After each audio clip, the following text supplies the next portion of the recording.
There are places where the land shows no mercy and the sun punishes without restraint, where every drop of water is worth more than gold and every harvest is a battle against destiny.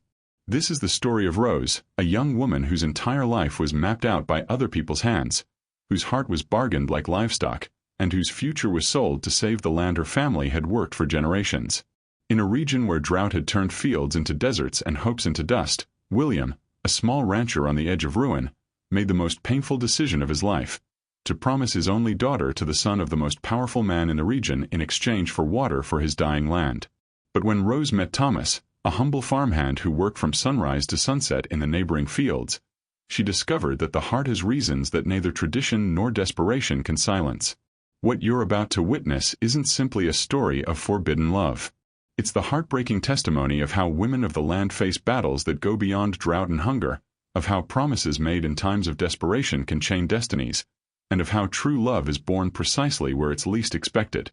Prepare yourself for a journey through the dusty roads of the Heartland, where dignity is worth more than survival, where true love defies the most deeply rooted traditions, and where a woman must choose between saving her ancestors' land or saving her own soul. This is the story of Rose, the rancher's daughter, and her impossible promise. The midday sun fell mercilessly on Willow Creek Ranch, turning every stone to ember and every breath of wind into a reminder of the curse that had fallen upon those lands. 3 years without decent rain.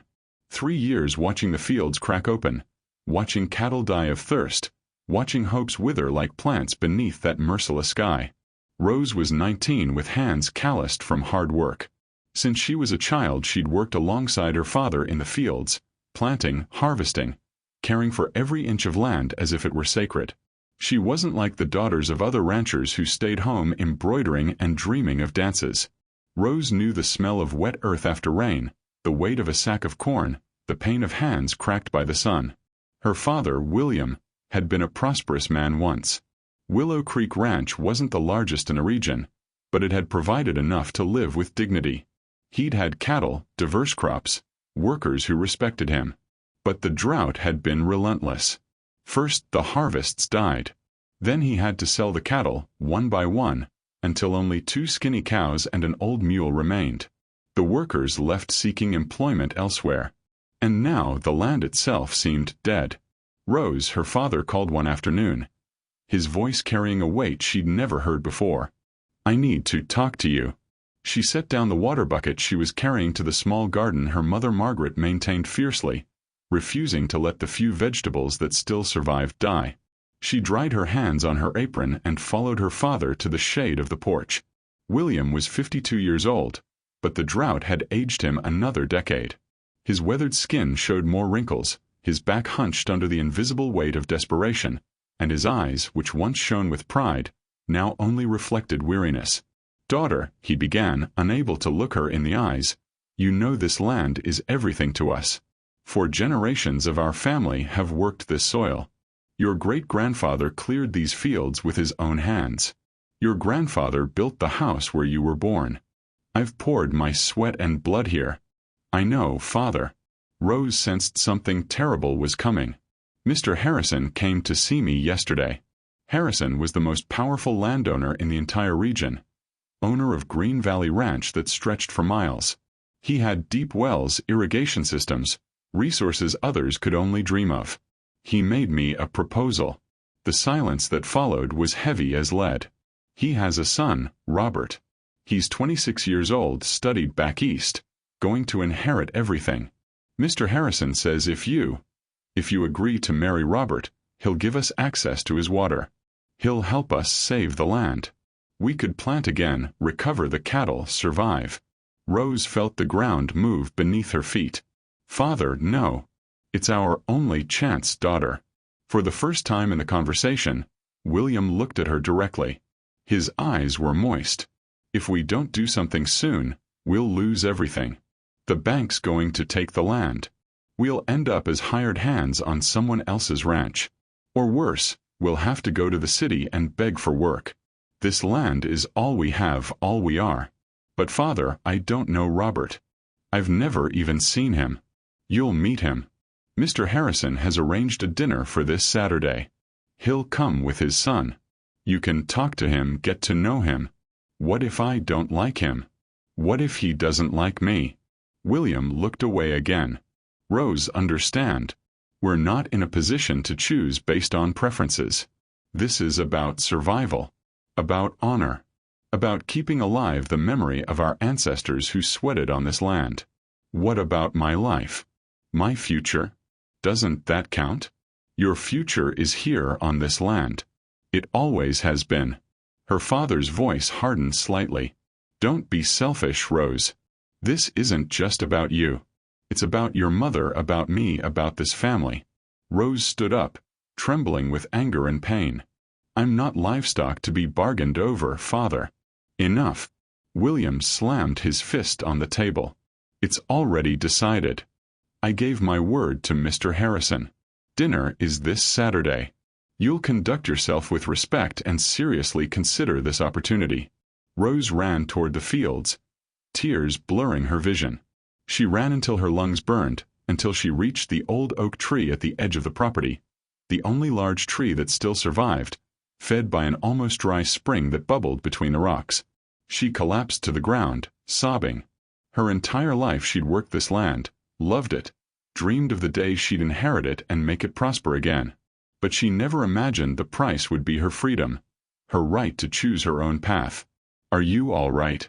The voice startled her. She looked up and saw a young man standing a few yards away, wearing a straw hat and work clothes covered in dust. She didn't know him, but by his appearance he was clearly a farmhand, a field worker. Sorry, didn't mean to scare you, he said, keeping a respectful distance. I saw you running and you seemed upset. Just wanted to make sure you were okay. Rose quickly wiped away her tears. I'm fine. Who are you? My name's Thomas. I work at Green Valley Ranch, across the dry riverbed. Well, where there used to be a river. He smiled sadly. Came to see if the spring here still had any water. Mr. Harrison sent me to find water for the animals. This spring is on our land, Rose said, though without real anger. What did it matter now? I know. But I thought, well, there's so little water I thought maybe you wouldn't mind sharing some. The animals are suffering. He paused. But if you'd rather I leave, I'll go. Don't want to cause trouble. There was something in his voice, in his way of speaking, that was different. No arrogance, no demands. Just humility and genuine honesty. You can take water, Rose finally said. There's not enough to make a difference anyway. Thomas approached the spring with his canteen. While filling the container with the thin thread of water still flowing, he spoke without looking at her. Don't mean to intrude, but if you're in trouble, sometimes talking helps. And a stranger's better than nobody. Rose didn't know why, but something in that moment, in this stranger's sincerity, made the words come out. My father wants me to marry Mr. Harrison's son. To save our land. To get water. And I have no choice. Thomas stopped filling the canteen. He turned slowly to look at her. Robert. Yes. Do you know him? Thomas's expression darkened. I work for his father. I've seen him. He's not a good man, Rose. How do you know my name? Everyone in the region knows William's daughter. The only girl who works the fields like she was born to it. They say it with respect, he added quickly. Tell me about Robert. Thomas hesitated. Don't want to meddle in business that's not mine. Please. I need to know. He sighed. Robert is cruel. With the workers, with the animals. Thinks because he's rich he can treat everyone like dirt. I've seen him beat farmhands for small mistakes. I've seen how he looks at the women who work on the ranch, like they're objects. He stopped. I'm sorry. Shouldn't have said anything. No, Rose said, her voice barely a whisper. I needed to know the truth. They stood in silence for a moment. Then Thomas spoke again, more softly. Isn't there another way? Another way to save the land? If there is, I don't see it. My father's tried everything. Loans he can't repay. Looking for work on other ranches. Nothing's enough. What about you? What do you want? No one had ever asked her that. Never. I want it to rain. I want to save our land. But not like this. Not this way. Sometimes, Thomas said, closing his canteen, the price they ask of us is too high. Even for the things we love. What are you suggesting? That I let my family lose everything? I don't have answers. I just know that sacrificing your entire life, your happiness, your freedom, that's a price nobody should have to pay. You talk like you have experience.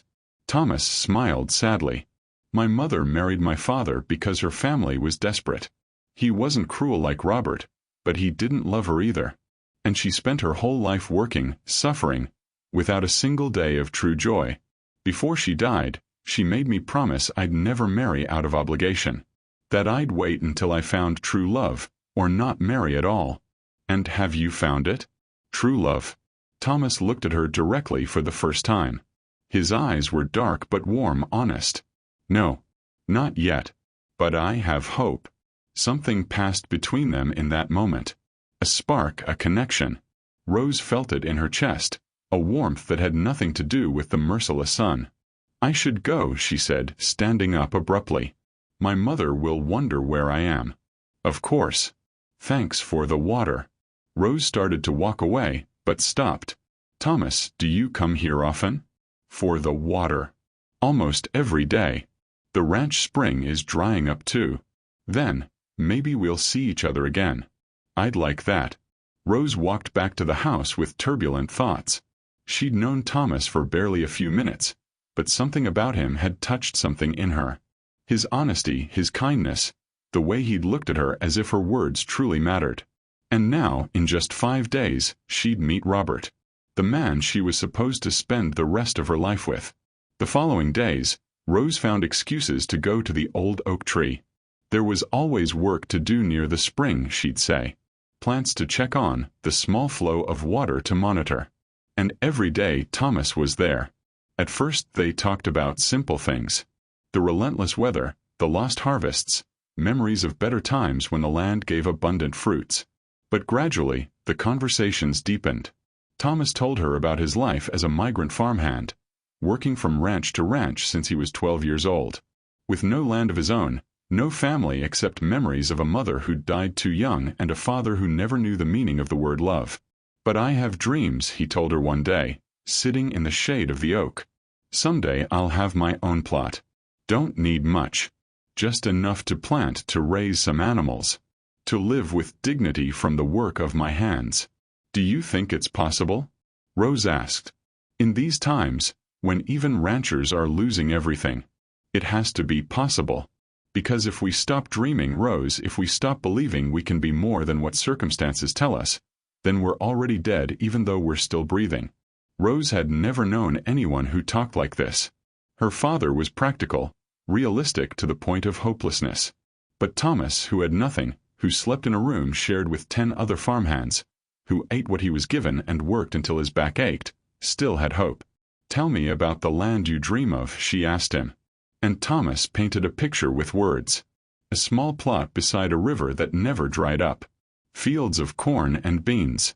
An orchard with fruit trees. A small but solid house, with a porch to sit on at sunset. Chickens in the coop, maybe a cow, a mule for work. Sounds beautiful, Rose whispered. You know what would be the best part? Thomas looked at her intently. Sharing it with someone. Working the land alongside someone who loves it as much as I do. Building something together. Rose's heart beat hard. She knew they were crossing an invisible line, but she couldn't stop. Thomas, in 3 days the dinner's coming. Mr. Harrison and his son are coming to our house. My father expects me to accept the engagement. I know. Thomas's voice was tense. On the ranch everyone's talking about it. Mr. Harrison is very pleased. He's already planning the wedding. I don't know what to do. If I reject Robert, my family will lose everything. But if I accept... She couldn't finish the sentence. Thomas took her hand. The first physical contact between them. His fingers were rough from work, but his touch was gentle. Rose, I can't tell you what to do. I have no right. I'm just a farmhand with nothing to offer. But I need you to know something. He took a deep breath. In these few days, you've changed my life. You've shown me that love can exist, that it's not just something from stories. And even though I know I have no hope, even though I know you belong to a different world than mine, I need you to know that I love you." Tears rolled down Rose's cheeks. "Thomas, you don't have to say anything. I just needed you to know. Because whatever happens, I want you to remember that someone saw you, valued you, loved you for who you are, not for the land you bring or the connections you offer. I love you too." The words came out before she could stop them. "And I don't know what to do with that. I don't know how to feel this when my life is already decided." They stayed like that, holding hands, the world reduced to that moment under the oak. In the distance, the sun began to descend, painting the sky with oranges and reds, colors of fire over dry land. Saturday arrived too quickly. Rose dressed in her best dress, one her mother had sewn for special occasions. Margaret combed her hair carefully, her hands trembling slightly. "Daughter," her mother said in a low voice, "I know this is difficult. But sometimes in life we must make sacrifices for those we love. Did you do it, Mother? Did you marry Father for love?" Margaret was silent for a moment. "I married your father because our families arranged it. But I learned to love him. And he gave me a good life, a beautiful daughter, this land we care for together. But were you happy?" "I was content." "It's not the same as happy, I know. But Rose, in times like these, happiness is a luxury few can afford." When Mr. Harrison and Robert arrived in their new pickup truck, raising clouds of dust on the dry road, Rose watched from the window. Harrison was a corpulent man in his 50s, dressed in expensive clothes that contrasted brutally with the modesty of Willow Creek Ranch. Robert stepped out of the vehicle with airs of superiority. He was tall, good-looking in a superficial sense, dressed in city clothes completely inappropriate for the country. But what most impacted Rose were his eyes. Cold, calculating, looking at the property as if evaluating livestock. The dinner was tense. William struggled to be hospitable despite his wounded pride. Margaret had prepared the best they could offer with scarce resources, a chicken stew with the last vegetables from the garden. Robert barely touched the food, his disgust barely hidden. He spoke little, and when he did, it was to boast about his education back east, his travels, his plans to modernize his father's ranch. "These old-fashioned farming methods are obsolete," he said with disdain. "You have to think big, mechanize everything, use the land more efficiently." "Land isn't just about efficiency," Rose said before she could stop herself. "It's history, it's memory. It's the sweat of generations." Robert looked at her with surprise mixed with irritation. "I see you have opinions. That will have to change." The comment fell like lead on the table.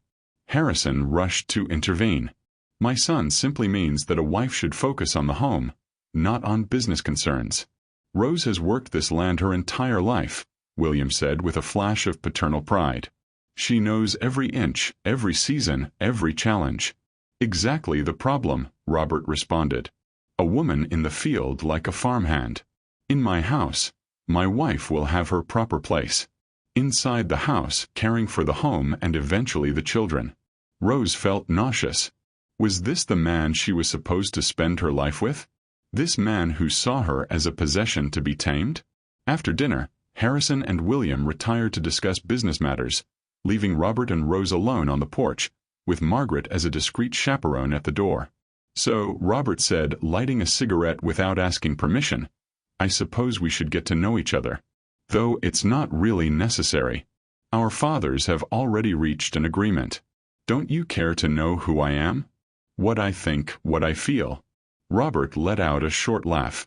"You're young, presentable. That's enough. In time you'll learn your place. My other options were girls back east, but my father insists on this alliance. I suppose you'll do." "Do." Rose's voice trembled with contained anger. "Look, let's be direct. I'm not going to pretend this is a love story. It's a business arrangement. You get security, your family gets water and support. I get." He looked her up and down in a way that made Rose want to slap him. "A presentable wife and access to these lands to eventually expand my father's properties. What if I say no?" Robert flicked the ash from his cigarette onto the porch floor. You won't say no. Because if you do, your family will lose everything. The bank will take the land in 2 months. They'll end up as hired hands on someone else's ranch. Do you want your father, that proud man in there, to end up working for me as a simple day laborer? Because that's what will happen. In that moment, Rose knew with certainty. She'd rather see the land lost, she'd rather work as a hired hand, she'd rather anything than tie herself to this cruel and arrogant man for the rest of her life. When Harrison and Robert finally left, with the understanding that the wedding would take place in 3 months, Rose confronted her father. I can't do it, father. I can't marry that man. William paled. Rose, I already gave my word. The deal is done. Then undo it. Tell them you made a mistake. It's not that simple. Mr. Harrison has already begun sending water to our fields. He's already spoken to the bank on our behalf. If I back out now, he'll destroy us. He has the power to do it. Then let him destroy us. But I won't sacrifice my entire life for land we won't be able to keep anyway. What are you saying? William's voice trembled. I'm saying there are things more important than land. There's dignity, there's love, there's the right to choose your own path. Love. Her father's eyes narrowed. Have you met someone? Is that why you suddenly reject this opportunity? Rose's silence was answer enough. Who is it? One of the neighbor's sons? He's just a worker, father. A farmhand. But he's more of a man than Robert will ever be. William slapped her. It was the first time in his life he'd raised his hand to his daughter. Both froze, horrified. I'm sorry, he whispered. Rose, I'm sorry, I never. But Rose was already running to her room, tears blinding her. That night, while she lay in bed listening to her parents argue in low voices in the living room, she made a decision. She couldn't stay. She couldn't marry Robert. And if staying meant destroying her family one way or another, then she had to leave. At dawn, she packed what little she had in a small bag. Some clothes, her grandmother's necklace, the little money she'd saved. She left a letter for her parents. Dear father and mother, forgive me for not being the daughter you needed. Forgive me for not being able to save our land the way you expected. But I can't live a lie. I can't tie myself to a man I don't respect, don't love, just to preserve land we'll lose sooner or later anyway. I love you. I'll always love you. And someday I hope you'll understand that what I did wasn't selfishness, but survival. Your daughter Rose. She left the house just before dawn, walking through fields she knew like the back of her hand. She knew exactly where she was going. Thomas found her at the oak tree, waiting for him as she'd said she would in their last whispered meeting. Rose, his voice was full of concern seeing her bag. What have you done? I can't stay. I can't marry him. Thomas, you said you dreamed of having your own land, of building something. I know we barely know each other, I know it's crazy, but... Her voice broke. Would you build that dream with me? Thomas took her in his arms. I'd build anything with you. But Rose, are you sure? Your family, your land. My family will have to find another way. And the land? The land will be there long after we're all gone. But life, real life, we only live it once. I'm not going to waste mine. Then let's go. Now, before anyone wakes up. They traveled for 3 days, walking secondary roads, avoiding large towns where someone might recognize Rose. Thomas had some money saved, enough to buy bread and beans at small stores along the way. They spent the nights under the stars, sleeping in abandoned barns or under trees. It was hard, exhausting, frightening. But it was also free. Where are we going? Rose asked on the second night, while they shared water from a stream that still ran weakly. There's a region to the north, beyond the mountains. I've been told the drought hasn't been as severe there. There's cheap land, work for those willing to try. We can start over there. What if they find us? Robert isn't the type of man who accepts rejection. By the time they find us, if they do, we'll already be married. They won't be able to separate us. On the 4th day, they reached a small town called Hope Valley. It was humble, dusty, with barely 30 families. But it had something Rose's region had lost: water. A small but steady river ran nearby, fed by mountain springs. The local minister, Father Bernard, was an old man with kind eyes and trembling hands. He listened to their story without judging. "Are you certain?" he asked. "Marriage is sacred. It shouldn't be taken lightly." "We're certain," they said in unison, their hands intertwined. "Then I'll marry you. But first, Rose, I need you to be absolutely sure. You've left everything. Your family, your land, your home. Don't you have regrets?" Rose thought about the fields of Willow Creek Ranch, about mornings working alongside her father, about evenings on the porch with her mother. She felt a pang of pain, of loss. "It hurts what I left," she said honestly. "But I don't regret it. Because I chose my path. And that's worth more than any land." Father Bernard married them that afternoon, in a simple ceremony with 2 neighbors as witnesses. There was no white dress or party. Just sincere words, promises made under the open sky, and true love. "With this, I declare you husband and wife. May God bless your union and give you strength for the challenges to come." They found work quickly. A local rancher needed farmhands for his fields. The work was hard from dawn to dusk, but he paid fairly. He let them stay in a small cabin at the edge of his property, barely more than 4 walls and a roof, but it was theirs. Rose worked alongside Thomas in the fields. They planted, harvested, cared for the cattle. Her hands, which had already been calloused, became harder. Her back ached every night. But she was happy. "You know what's the best part of all this?" Thomas told her one night as they prepared a simple dinner of beans and bread. "That at the end of the day, when I'm exhausted and aching, I open this door and there you are. And it's all worth it." "For me too," Rose whispered, embracing him. 3 months after their arrival, Rose discovered she was pregnant. The news filled her heart with joy and terror in equal parts. "We're going to be parents," she told Thomas, taking his hand and placing it on her still flat belly. Thomas cried. "A child. Our child. Rose, I promise I'll give everything to give them a good life. I'll work every day, save every penny. Someday we'll have our own land, and our child will grow up free, like you and I are now." A year after her departure, Rose received a letter. The rancher they worked for had received it from a traveler who knew her story. It was from her mother. With trembling hands, she opened it. "My dear Rose, I don't know if this letter will reach you. I don't know if you'll want to read words from the mother who didn't defend you when she should have. When you left, your father went mad with rage. He went to Mr. Harrison and told him you'd run away. Robert swore to find you and bring you back. But they never did. Mr. Harrison kept his threat. He cut off the water. Called the bank. We lost the land 2 months after you left. Your father fell into a deep depression. He blamed himself, blamed me, blamed you. But most of all, I think he blamed himself for putting you in that position. 3 months ago, your father died. His heart simply gave out. His last words were for you. He said, 'Tell Rose I understand. Tell her I forgive her. Tell her I hope she forgives me. Daughter, I also ask your forgiveness. I should have been stronger. I should have defended you. I should have told you that no land is worth the sacrifice of a lifetime of unhappiness.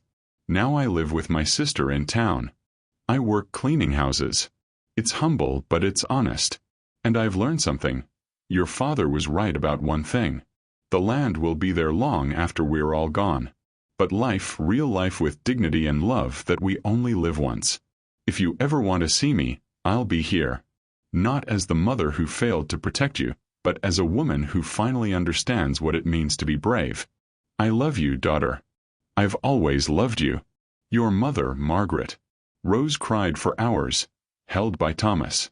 She cried for her father, for the unspoken words, for the forgiveness that came too late. She cried for her mother, for the lost years. She cried for the land she'd loved and lost. But when the tears finally dried, she felt something else. Liberation. Her father had understood in the end. Her mother had found her own strength. And she had made the right choice. "I want to go see her," she told Thomas. "I want her to meet her grandson when he's born. I want her to know I forgive her, that I understand her. Then we'll go," Thomas promised. Family is important, even when it's complicated. Now, before we continue with this journey, if this story has moved you, leave us your thoughts in the comments. Do you know someone who had to choose between family tradition and their own happiness? What would you have done in Rose's place?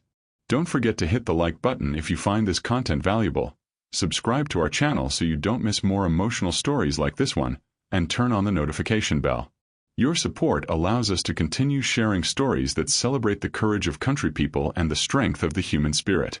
Share this video with those who appreciate stories of overcoming obstacles and true love. 5 years passed. Thomas and Rose worked tirelessly, saving every penny possible. Their son, whom they named William in honor of Rose's father, grew strong and healthy. And finally, they achieved their dream. They bought a small plot of land. It wasn't large, barely 25 acres. But it had water, fertile soil, and most importantly, it was theirs. They built their house with their own hands. It wasn't luxurious, but it had solid walls, a firm roof, and a porch to sit on at sunset. They planted corn, beans, peppers. They bought chickens, then a couple of goats, finally a mule to help with the work. It was hard. Every day was a struggle. But it was their struggle, their land, their life. Margaret visited regularly. The relationship between mother and daughter had slowly healed, built on mutual forgiveness and understanding. Little William adored his grandmother, and she found joy in caring for him while Rose and Thomas worked the fields. "Your father would be proud," Margaret told Rose one day as they watched Thomas teaching William how to plant seeds. Not in the way he thought back then, but proud nonetheless. "Of your strength, of your courage, of how you built a life with dignity. Do you think he really forgave me, Mother? Or did he just say that at the end?" "I believe it. Because in his final days, when the land was already lost and there was nothing left to protect, he could finally see clearly. And he saw that he'd tried to sell you like livestock. He saw that he'd valued land more than his own daughter. And that destroyed him more than losing the ranch.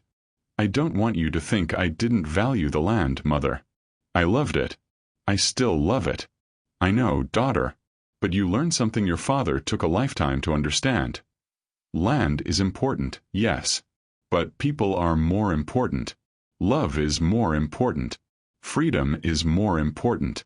One day, a traveler arrived at their small plot. It was Mr. Stevens, a neighbor from the old ranch, someone Rose had known since childhood. "Rose," he said, removing his hat with respect, "I hope you'll let me speak with you." "Of course, Mr. Stevens. What brings you here?" "News from your old region. Thought you'd want to know." Rose's heart raced. "What happened?" "Mr. Harrison died 6 months ago. Heart attack." "And Robert?" "Well, Robert turned out to be as bad a manager as he was a bad man. Lost most of his father's lands in gambling debts and bad investments. Green Valley Ranch doesn't exist anymore. It was divided and sold to various buyers. And our old land, Willow Creek Ranch, it was bought by a group of small farmers. They divided it into plots. Now there are 6 families working that land, each with their own portion. They're making it produce again, little by little." Rose felt a complex mix of emotions. Sadness for what had been lost, but also, strangely, peace. "Maybe that's how it should have been all along," she finally said. "Not one man controlling all that land, but families working it together, each with their share."